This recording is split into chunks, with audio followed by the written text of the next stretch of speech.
Yo les gars, aujourd'hui on va parler d'entretien, mais pas d'entretien genre d'entretien de boulot, non, on va parler d'un truc spécial, entretien dans les écoles de mode. Ce sera une série basée sur les différents entretiens que j'ai pu passer dans l'industrie de la mode. Donc ça va compter les écoles, les stages, les boulots, enfin bref. Parce que ouais, c'est une industrie très compliquée pour trouver du boulot, donc les entretiens c'est essentiel. On va commencer petit déjà, donc du coup les écoles parce que c'est la base. Alors déjà, petit conseil de base avant que vous ne vous intéressiez à une école de mode, qui moi j'aurais bien voulu les savoir avant quoi. J'en ai fait du chemin depuis. Premièrement, si vous voulez intégrer une école de mode, ça a toujours pas changé sur ce point-là. C'est pas la peine de se préoccuper des plateformes comme Parcoursup ou APB, enfin moi à l'époque c'était APB, parce qu'en soi la majorité des écoles en fait de mode sont privées. Donc du coup, il y a très peu d'écoles publiques et qui fonctionnent avec ce genre de système. Pour intégrer une école de mode, il faut que vous contactiez directement les écoles, pas que vous passez par cette plateforme. Si vous aviez déjà regardé avant, vous devez le savoir. Si vous ne saviez pas, maintenant vous le savez. Mais attention, remplissez-le quand même à la fin de l'année parce que vous devez avoir un plan B à la fin quoi quand même. Pour pas que vous soyez sans opportunité d'expérience à la fin de votre bac. Deuxièmement, faites une liste de la majorité des écoles dans lesquelles vous voulez aller. Donc en soi, que ce soit la mode ou du design ou de l'architecture, faites ça en général. C'est important. Moi, ce que j'avais fait, c'est j'avais pris toutes les écoles auxquelles j'étais intéressée et j'avais regardé leur documentation. J'avais même commandé des documentations qui sont gratuites. Après, vous le lisez et vous dites « Ah, j'aime bien cette école, pourquoi ?» Quels sont les contre, quels sont les pour, et ensuite vous faites une petite liste de 1 à 5, de 1 à 10, enfin bref, tu fais un classement. Et ça va t'aider déjà à sélectionner les écoles pour lesquelles tu devrais donner une attention particulière ou pas. Fais-le si tu sais déjà que tu veux faire une école de mode. Assez tôt, je ne sais pas, genre... Essaye de prévoir ça en première année ou dans ton année de terminale, essaie de trouver un petit peu de temps le week-end en début d'année pour faire ça. Et aussi comme ça te permet de voir quelles sont les écoles publiques et quelles sont les écoles privées dans ce genre de domaine. Et malheureusement tu vas très vite te rendre compte que la majorité des écoles sont privées. Moi j'ai su très tôt que je voulais faire ça, genre en 3e. Je me suis renseignée dès l'âge de 15 ans sur quelles sont les écoles et quand j'ai vu le prix, j'étais tellement pas prête, genre je disais à mes parents oui, j'aimerais bien faire une école de mode, est-ce que c'est possible ou pas? Donc en soi c'est vraiment une discussion qu'il faut avoir avec ses parents quoi. Celles les plus réputées et les plus formatrices vont te coûter dans les 10 000 € l'année quoi. Voire plus si tu décides de t'orienter sur Paris. En tout cas, essaye de te renseigner au maximum auprès des écoles et sur la documentation, sur ce point financier. Parce que la majorité ne fonctionne pas sur des régimes de bourse publique, donc renseignez-vous bien avant afin d'être préparé au maximum et histoire de ne pas finir déçu si vous avez déjà engagé les candidatures et qu'au final vous pouvez pas. Moi par exemple, je voulais aller à Paris à la base, j'étais focalisée sur Paris mais financièrement c'était impossible. Au final je me suis orientée vers une autre école.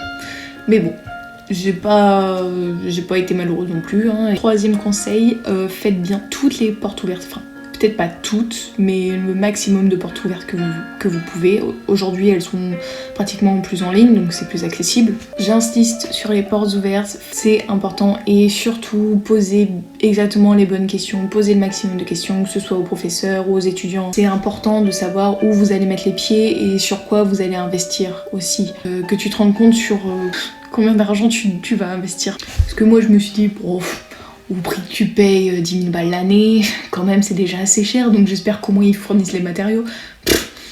Non, nothing, nada, tu payes tout.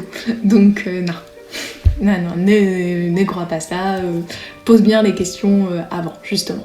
Ça t'évitera de perdre 10 000 balles pour une année que peut-être tu devras quitter plus tôt parce que justement tu ne peux plus financer quoi. Tu vas perdre du temps, pose les bonnes questions. Et même au niveau du programme, qu'est-ce qui est vraiment le descriptif du programme, qu'est-ce que tu vas vraiment faire et quelle capacité tu vas acquérir en ressortant de cette école. Et surtout aussi au niveau des emplois. Qu'est-ce que l'école peut t'offrir au niveau des contacts, c'est important. Parce que sinon, si c'est pour faire une école de mode et pas avoir de boulot, ça sert à rien.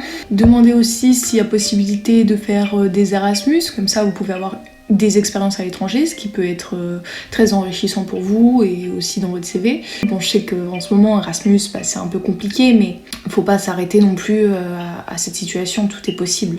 Demandez aussi si c'est un diplôme international, si c'est un diplôme national ou pas. Aussi ces programmes au niveau de l'anglais, ces programmes au niveau de langue étrangère, et d'autres cours comme histoire de la mode, marketing, communication. Important, un cours très important aussi, hein, si tu veux te spécialiser là-dedans, les cours d'informatique sur Illustrator, Photoshop et Modaris. Modaris, c'est un logiciel où tu apprends à faire des patrons sur ordinateur. Si tu veux travailler dans cette industrie, c'est la base. Genre Illustrator, tu passeras pas un stage sans faire de l'Illustrator, je pense. Donc voilà.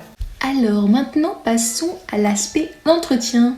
Du coup, premièrement, la majorité des écoles vont te demander de remplir un formulaire au préalable pour te servir de préinscription que tu vas ensuite leur envoyer. Enfin moi ça se faisait comme ça, et quand j'ai regardé là sur les sites récemment, ça a l'air d'être toujours le même fonctionnement. Il peut même te demander du coup ton CV, donc travaille aussi sur ton CV, aussi en terminale, on sait jamais, genre pour des formations ça peut aider, puis aussi pour chercher des emplois pour les jobs d'été, c'est sympa. Hein. Essaie de te focaliser aussi un peu sur ton CV entre deux cours, tu vois. Genre regarde bien les procédures de candidature. Tu fais un espèce de petit planning où t'envoies à des écoles. Premièrement le formulaire de préinscription, ensuite généralement ils vont te recontacter directement pour te proposer un entretien. Bon, aujourd'hui j'imagine que c'est des entretiens Zoom ou face à face mais avec le masque, ce qui est peut-être plus facile, comme ça te met peut-être plus à l'aise vu que t'es chez toi, que c'est par caméra, donc forcément c'est sympa pour ton stress, on va dire. Je pense que tu t'en doutes quand même, c'est l'entretien qui va jouer sur l'acceptation de ta candidature. Même si t'as pas des notes de ouf, même si genre ton côté artistique il laisse à désirer ou quoi, c'est pas le plus important. Genre le plus important c'est en premier lieu ça va être ton attitude dans l'ordre de cet entretien et ta motivation envers l'école et envers ce que tu vas apprendre parce que dans tous les cas ils sont là pour te former, donc genre ils te demandent pas de tout savoir parce que clairement ils ont pas de temps à perdre sur revisiter tout ton parcours scolaire, hein. Franchement c'est pas ça qu'ils vont regarder, ils vont vraiment se focaliser sur l'entretien pour l'acceptation. Du coup je vais parler un peu de mes expériences dans les entretiens d'école de mode. Ouais, je sais, en fait, là, t'étais trop à fond sur ce que je disais. Bah, tu me détestes parce que je viens de couper la vidéo en 2 parties. Excuse-moi d'ailleurs pour la gêne occasionnée, mais sinon, c'était vraiment trop long. Donc, je te pose ici la 2e partie de la vidéo où je te présente plus en détail mes entretiens. J'espère qu'elle t'aidera. Merci pour avoir visionné cette vidéo. Like, partage, abonne-toi. Tu connais la chanson. Merci et à bientôt.